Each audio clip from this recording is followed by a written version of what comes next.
Lo más importante en mi experiencia como juez es el criterio de tener las puertas abiertas del despacho.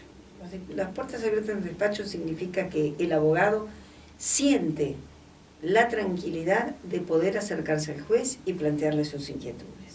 Eso no significa, como bien lo dijiste vos al principio, hacer un alegato de oreja, sino explicar en términos humanos, digamos, no en la letra fría del escrito de presentación de demanda, explicar el porqué de la pretensión, el porqué del conflicto, por qué se genera la controversia, y buscar la forma de saber cómo encauzar el proceso para llegar a una solución más rápida. Si nosotros consideramos que nuestro deber como jueces es poner fin al conflicto de manera definitiva, tenemos que estar dispuestos a escuchar a las partes todas las veces que las partes lo consideren necesario para agilizar la solución del conflicto y hacerlo definitivamente. Está en juego la paz social. El abogado tiene que entender que el acceso a la justicia es un derecho, es una garantía constitucional, la tutela judicial efectiva del artículo 8 y 20 del Pacto de San José de Costa Rica, incorporado en el artículo 75, inciso 22 de la Constitución Nacional, y una tradición en nuestro país de permitir que la justicia sea accesible. Entonces el juez tiene que asumir ese deber, saber que es además del poder jurisdiccional que tiene el deber de poner fin al conflicto.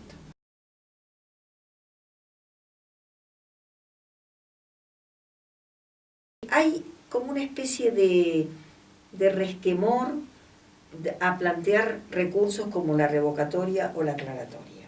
Cuando el juez se equivoca, porque es un ser humano, puede cometer miles de errores en lo cotidiano y lo puede corregir, pero los plazos para la revocatoria y para la aclaratoria son plazos breves. Por lo tanto, si el abogado no está atento en seguir el proceso o tiene temor de malquistarse con el tribunal porque pidió una revocatoria, puede llegar a definir ese despacho la suerte definitiva del proceso. Claro. Entonces el abogado sí se acerca, dialoga, pero tiene miedo de decirle al juez que se equivocó. Si bien están los remedios procesales están para ser usados. Remedios procesales dentro del ámbito de la instancia única del fuero del trabajo, aclaratoria y revocatoria. Remedios procesales después, no hay apelación en el fuero del trabajo. Los únicos recursos son los recursos extraordinarios. Pero una cosa es plantear una revocatoria y evitar que el proceso avance, rengo, por decirlo de alguna manera, y otra cosa es tener que plantear un recurso. Claro. Porque los requisitos son mucho más estrictos.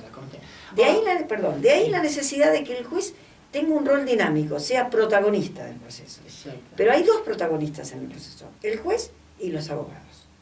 Los abogados no son auxiliares de la justicia, son parte de la concreción de la justicia. Eso no como auxiliar adjunto, sino protagonista. Es tan protagonista el juez como el abogado. Y el deber del juez es tener su puerta abierta para todo aquel que quiera hacerle algún tipo de consulta.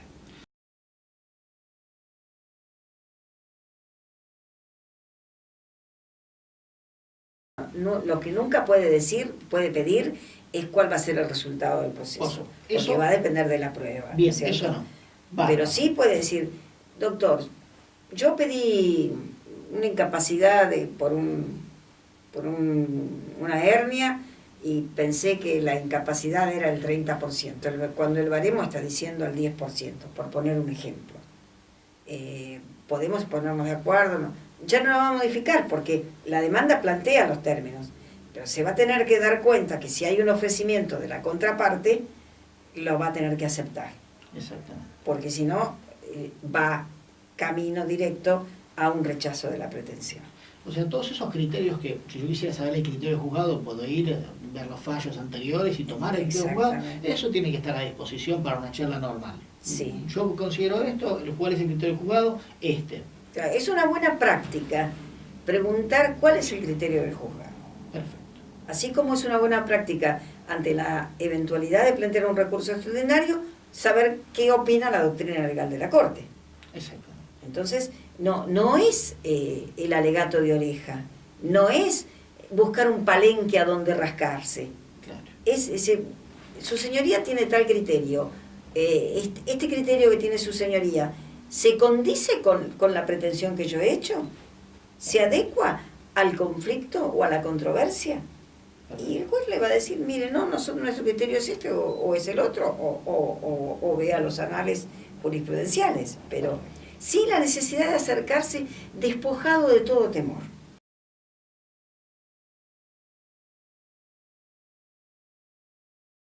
La distinción tiene dos aspectos. El tribunal estuvo considerado, de todos los tribunales de la provincia de Buenos Aires, el tribunal con menor índice de congestión de expedientes.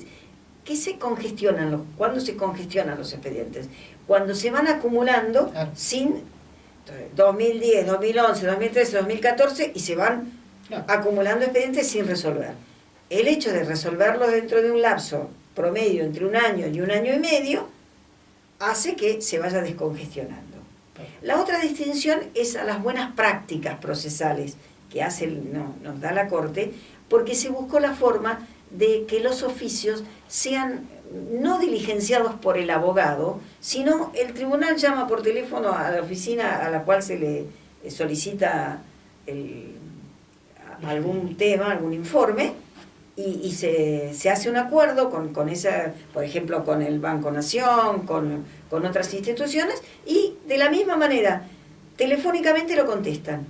Esto nos gana 3 meses. Por supuesto. Entonces, el proceso que antes duraba 3 meses para esperar la contestación del oficio, se acorta. O sea que el rol protagónico del juez hace que todo esto dice, no, esto va, esto no va, esto va. ¿Entendés? Esa es la diferencia. Si el juez es protagonista, que debe serlo del proceso, los tiempos se aceleran necesariamente. Si el juez es ausente y espera en la vista de causa y dictar sentencia para darse cuenta de lo que pasó,